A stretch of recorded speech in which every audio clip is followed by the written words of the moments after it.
Hi, welcome to our online discussion of September 4th, 2015. Hello.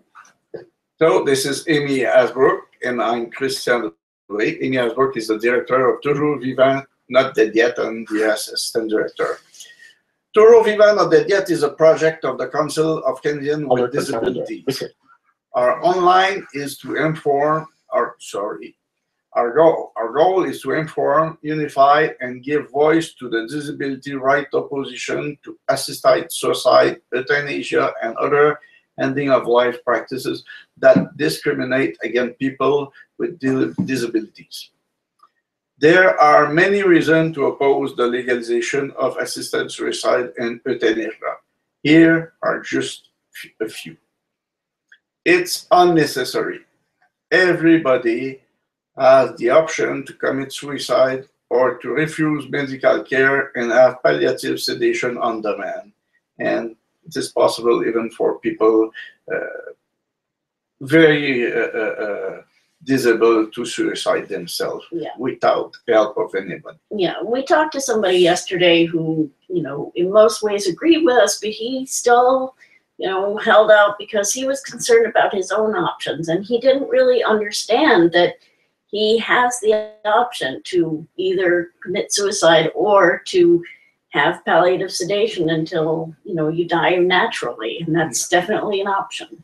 And we say that not because we encourage suicide. We're against suicide, but everybody has the possibility to do that. The second thing, it is discriminatory. While people without disability receive suicide prevention services, if they express a wish to die, people with disability will be encouraged and assist to kill themselves. And that's especially important to note this month, which is Suicide Prevention Month. And it seems very bizarre that we, for some people, have a policy to prevent suicides, but for others, we encourage them to kill themselves. Yeah, so government will have to choose if they want a policy to be against suicide or they have a policy of suicide. Right. And they could not be mixed. Yeah. Third thing, choice is an illusion. The choice to die cannot be free as long as people with disability don't have the choice to where and how to live. Right, and because we face discrimination, we don't have those choices. And so though people who support assisted suicide say it's your free choice, it's your body, in fact, we don't have free choices in our lives, and so we can't pretend that it's a free choice to die. Yeah. And today, our topic will address directly this subject. Yes. The fourth thing, safeguard don't work. Right. Where these practices are legal, safeguard do not prevent people from disability from being killed wrongly, or wrongly killed. And we have day-to-day more examples that it exists in Belgium, in Netherlands, and other countries who apply those things. Right, exactly. And right now we have to think about what safeguards can be used, even though we know that even the best safeguards won't prevent people from dying. And, Canada opposes the death penalty because Canada is afraid that even one person might be wrongly killed. But for some reason, it doesn't matter if disabled people are wrongly killed for an assisted suicide law. So, in French, we say deux poids, deux mesures. In English, it's double standard. Double standard. Yeah. Okay. Goal is our online discussion are to give disabled people a place to talk about these issues among ourselves from our point of view. Right. To recognize our experiences and expertise in dealing with discrimination and medical system. Right, because our expertise is not recognized in this debate, and it's very important to inform this debate because usually people talk about very superficial, and what we have to offer is very profound. And we have a very great experience in the way the system works. Right. Okay. To take our place in public debate aside from conservative and progressive. Right. The media likes to pretend that this is a debate between progressives on one side and religious and conservative people on the other. But most people with disabilities are neither religious nor, or at least the disability-based argument is not religious or conservative. It's very progressive. And so we need to take our place in the debate to say that there is a progressive objection to assisted suicide. Okay, we have 3 topics today. Hospice in Quebec refused to offer euthanasia, Euthanasia Kit for Quebec doctors, and the last nursing home scandal. So Amy will read you a small declaration that we do today for a special purpose. Okay, yeah, a note before we start. You'll notice that all of our topics today relate to events in Quebec. The reason we are focusing on Quebec is that it's the first province in Canada to put medical killing into action. Governments of other provinces, states in the US, and countries around the world will be watching what happens here in Quebec. We believe that letting people know what's going on will help them prepare for what may happen if medical killing becomes legal in their regions. So and also a lot of people don't speak French, and so they may not know exactly what's going on. So that's why we are letting you know. So our first topic is hospices in Quebec refuse to offer euthanasia. All 29 hospices in Quebec have unanimously declared that they will not perform euthanasia on their patients. It's very special because that is really exciting. Unanimous. Part of big healthcare system who are subsidized with government money go against the government in block. It's a very brave declaration. Very brave. Yes. So it must have something very powerful between it. Right, exactly. Under it. And last year, when the palliative care doctors were testifying before the committee, or two years ago actually now, they were saying this is not something that doctors should be doing. And one of the palliative care doctors said, look, if we are bridge engineers and we're telling you that this bridge you're building is not correct, those other engineers, electrical other engineer doctors, and things like that, say, no, the bridge is safe. Right, exactly. Oh, you will believe. Right, but the palliative care doctors understand people who are at the end of life, what they need, and they're saying that this is not a good law. So, but pediatric doctor, foot doctor, whatever doctor you could call, they don't necessarily know. Yeah, but the other doctor. Right. In addition, doctors in the palliative care unit at the hospital at the Université de Montréal say they won't offer what the law calls medical aid in dying. And remember, that's the term in the law, but it's very confusing because a lot of people, according to a poll, think that that could mean palliative care. So when they use that term, medical aid in dying, what the law means is euthanasia, but because it's not clear, a lot of people are mix very confused. Those terms easily. And so when you see a poll that says people support medical aid in dying, oftentimes what they're supporting is palliative care, which is not the same thing as euthanasia. A great deal of people will. The palliative care centers who have refused will inform people upon admission that euthanasia is not among the services they offer. If a person decides that he or she wants to be killed, the person can be transferred to a hospital. So it's not that they're preventing anybody from using the service. They're just saying not in our place. And it is the meaning of the law, like it was written. Right, exactly.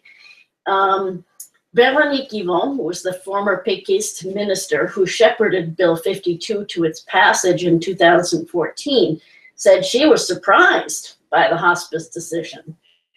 Oh, I'm surprised. It's very bizarre because apparently she forgot that the Hospice Association members unanimously opposed the euthanasia bill during hearings before the National Assembly Health and Social Service Committee. We was there. Yeah, so it's a little confusing why she's surprised that they're refusing. And in addition, several of the hospices came out and spoke publicly afterward and said that they would refuse to euthanize people because that for them is not part of palliative care. But a year later, they are surprised. Right, exactly. Oh. Right. But the philosophy of palliative care is not to accelerate or to slow down the dying process. It's just to help people through it. The National Assembly ultimately gave an exemption to hospice programs to choose whether or not to perform euthanasia, and they allow doctors to refuse to kill patients. It is in the law. If it goes against their conscience. So it's a little surprising that suddenly everybody's all upset that doctors are refusing to do this because it's within the law that they're allowed to do that. So based on the reactions of Ms. Yvon and Health Minister Gaëtan Barrette, it appears that they didn't expect that palliative care doctors would actually call their bluff. Both members of the National Assembly made veiled threats of withdrawing funds and other punishments for refusing. Minister Barrette said, doctors must respect the will of the people. So, hey, this is a direct threat. Right. And it is very special. Normally, nobody should threat another people, particularly when the subject is the health and the death of people. Right. But basically, you know, what he's saying is we as a legislature have made this decision that people have, you know, the right to die, and doctors have to do this, you know, except we decided that you didn't, if you didn't want to, but we're going to make you do it anyway. Something wrong. We're going to, yeah, I mean, these threats are very anti-democratic, I have to say. The Act concerning end-of-life care will go into effect in 3 months. As the date approaches... A very short delay. Right, exactly. As the date approaches, the reality becomes more concrete, and what were vague worries last year have become very real problems to be resolved right now. Since the government has only issued a small part of the necessary regulations, doctors, healthcare administrators, and the public are beginning to wonder, how does an extermination program work?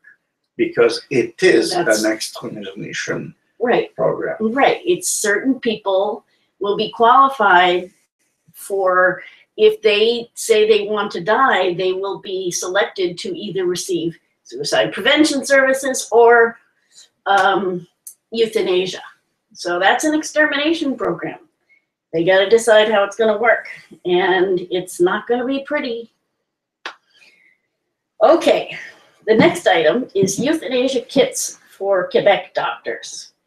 Articles in English language newspapers this week indicated that the Quebec Collège des Médecins would distribute euthanasia kits to doctors with drugs and supplies to euthanize people. The first article appeared on August 28th in the National Post. Author Sharon Kirky quoted Dr. Yves Robert, secretary of the Collège des Médecins. It's not an ordinary guy. Right. This is the secretary of the Collège des Médecins, right, which is the guy who managed all the documents and the most important particularly. Right, exactly. And he described a guide that would be published on the website of the Collège on September 10th. So he described first version of something who will supposedly be published on the 10th. Right. And the article also described a quote-unquote standard euthanasia kit that would include a benzodiazepine drug, such as Valium, to calm, relax, and put the person to sleep, a barbiturate drug to put the person into a coma, a drug related to curare to stop the heart and breathing of the person, and also syringes, needles, and enough drugs for 2 tries in case the first one doesn't work, I guess. They could miss. Yeah. Oops. Right. And, you know, there are lots of potential problems, and that's something you don't hear much about because the doctors don't like to talk about it, and there hasn't been that much research on the problems that can come about, but we did talk about that once on one of our online discussions, and you can. This kit really looked like the 3 syringe of the way they kill prisoners in the USA. Yep. And they miss some. Right, exactly. I think in the prisoners' case, they don't use benzodiazepine, but they use the other 2. Yeah. And there have been lots of documentation of problems in the case of prisoners, including people not dying, people taking a long time to die, people not not losing consciousness before they start to be paralyzed, and so they're suffocating, but they're still conscious. Lots of things have happened. But it's not cruel. But it's no, not a problem. No. This is a calm and safe way to die, right? Several English language media outlets outside of Quebec picked up the original story, and that elicited a great deal of concern, obviously. People were kind of upset. So after that, articles in Quebec newspapers, starting on September 1st, cited the president of the Collège des Médecins, Charles Bernard, who said that there would be no euthanasia kits. Okay, the tri-balloon was just pop. Right, exactly. So it looks like they were trying this idea. They sent it up outside of Quebec to see, you know, how people would react. They got their reaction, and they said, maybe this isn't such a good idea. We'll not do it that way. And it's important to realize that, you know, this may be important public policy, but it's sure being done in a political way. It's very important to realize that this isn't just, it's life or death, but it's also being a political football. Yeah. In addition, Charles Bernard, the president of Collège des Médecins, invited, quote unquote, the media to, quote, not identify the first people to avail themselves of medical aid in dying, and to, quote, not sensationalize it. So basically, he's saying to the media. And this is really important for a bunch of reasons. First of all, in general, the media follow guidelines not to report on suicides. However, people who push assisted suicide, who promote it, are making a big deal about suicides, about their suicides, how they want it to be assisted. So people like Donald Lowe. This is a right. We want our right. Right. Donald Lowe, Edward Hung, we've reported on this in our earlier things. Gillian Barrett, all kinds of people. And they go public. They make a big public stink about their suicides, and the media eat it up. They lap it up, and they put it all over the place. They sensationalize it. They talk about how horrible it is to, you know, live with a disability or live with ALS or whatever. But the one doing by the official law and government, don't talk about it. Right, exactly. So now that it's legal, all of a sudden the media has to shut up about it. And the problem is that in the jurisdictions where it's legal, because the oversight agencies don't do a good job in telling people what's going on and in following up where there's problems, the only place where the problems are coming out is in the media. So if the media self-censors, if it censors itself, if it shuts itself up, nobody's going to know if there are problems. Kill the messenger, you will not have the news. Right. If nobody talks about it, nobody will know if there's problems. And as we talked a little bit about last week, the regulations that have been issued so far don't require much in terms of oversight from the commission that Quebec is going to establish. And so it's, you know, it looks like with all these things together, nobody will know if there are any problems because the media isn't supposed to talk about it. And it's up to the doctor to report any problems, and doctors aren't going to say, whoops, I screwed up. If they screwed up, they will never ever report it. And there's no consequences. If they don't report, nobody will tell them they're doing wrong. Right, exactly. If nobody knows that they did it, but be sure they will report any success. Right. No trouble. Right. If everything went okay, you know, and one doctor might even do multiple and he'll report some and not report others.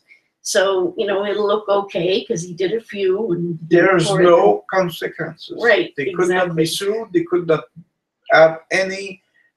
Well, it's not that well, there actually isn't any provision for suing, but the problem is that when somebody dies, their family is not likely to want to sue because, you know, the person's dead. The family is trying to get on with their life. Finished. Right. Be quiet. Right. He's better dead. He was suffering. So right. on, exactly. And the family doesn't want to, you know, bring up this difficult time and relive it over and over through a lawsuit. So, you know, there aren't many people who file suits under these laws. This is a little bit like a woman who was raped doesn't want to sue or report it. Right. Because it's easier. Right. She's going to have to go through the situation again and again. She's going to have to remember it. So remember it and be questioned about it and be told, well, you know, maybe you did something, blah, blah, blah. It's a little bit the same way. So people don't like to bring these things up after they happen. When it's not easy, nobody wants to repeat it. Right. And so that's why the media needs to be vigilant in these cases. And it's why it's so scary when the minister or when the head of the Collège des Médecins tells the media, please don't talk about it. Right. And in the United States, when soldiers first started coming home from Iraq, the president said, to the media, don't show the coffins coming home. And at the end, he was doing it at night, right, far away from any fence, right, so nobody would see the coffins coming home. Yeah. Exactly. Okay, the last item here is the latest nursing home scandal in Quebec.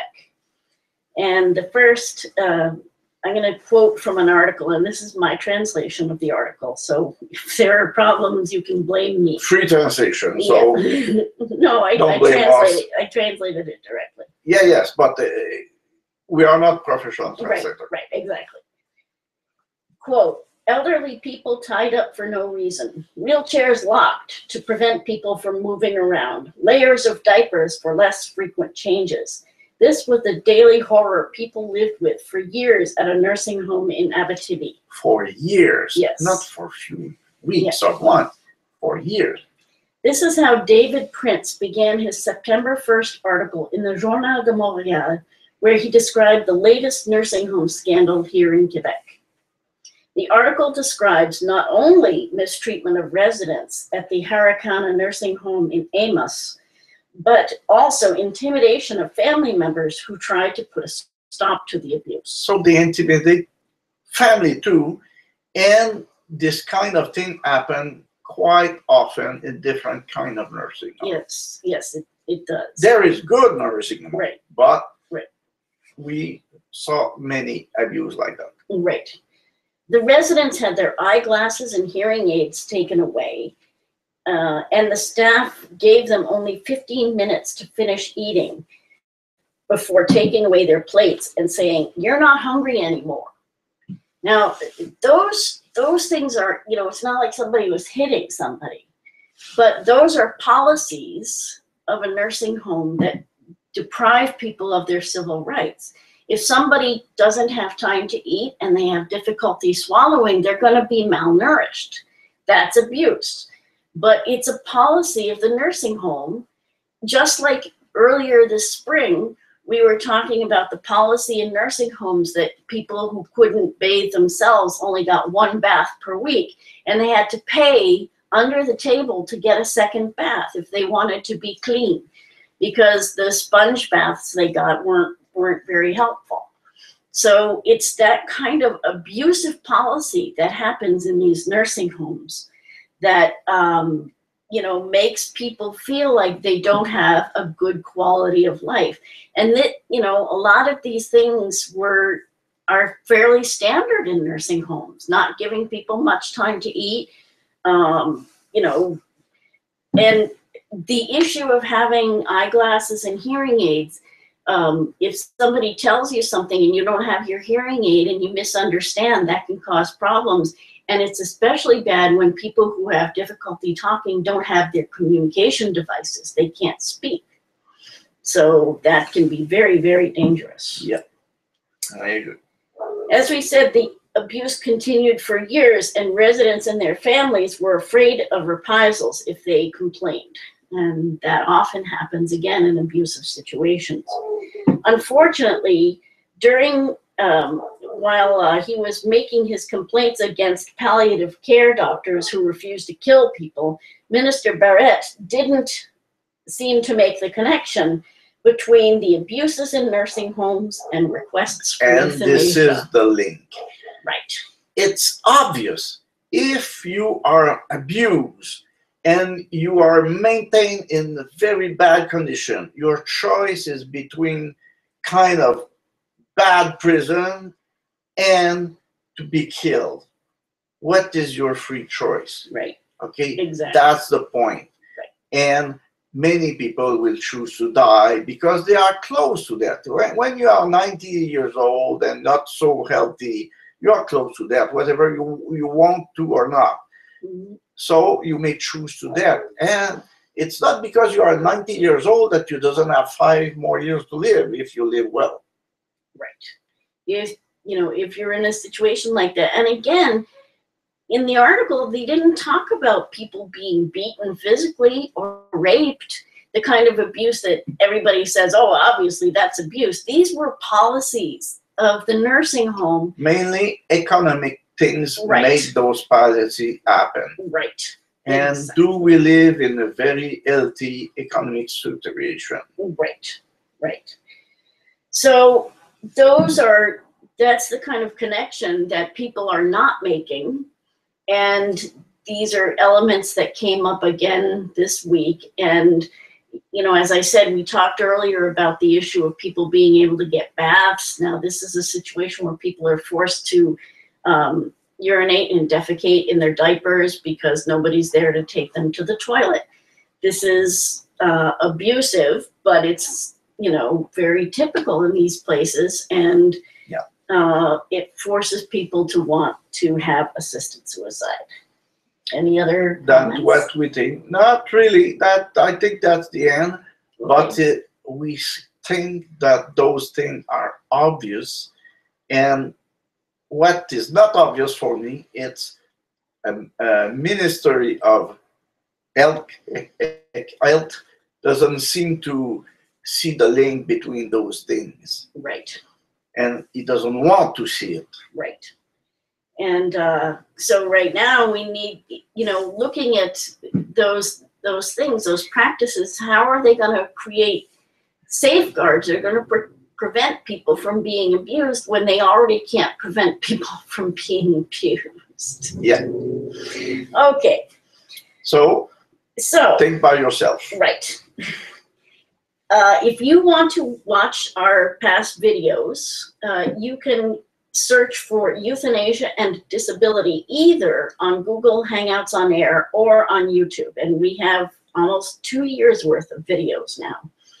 And that's a lot of videos and it's a lot of time, but we've covered it. You know, we cover one subject, but we really cover it. So we've got a lot of materials. It's a very wide subject and sometimes complicated. And details mean something. Right, right. This is not the superficial analysis you get with your average newspaper article. We go into it deeply and, you know, there's a lot of material but it's important. So. And we give reference, we give some proof, Right. and we have some shocking document too. Right. So if you want to participate live, you can send me your email address and I will send you a link to join us live. And you will receive that at about 15 minutes before the chat starts. And our chats are every Friday at 3 p.m. for the English chat and at 1 p.m. for the French chat, and that's Eastern time. For more information about the subjects we discuss, you can visit us on Facebook at facebook.com/toujourvivant, not dead yet. You can go to our website at tvndy.ca. You can email me at info@tv-ndy.ca or follow me on Twitter @TVNDY. Thanks very much to Christian for helping out. Thank you, Amy. And thank you all for joining us. We look forward to seeing you Take care. See you next time. week. Take care. Bye. Bye.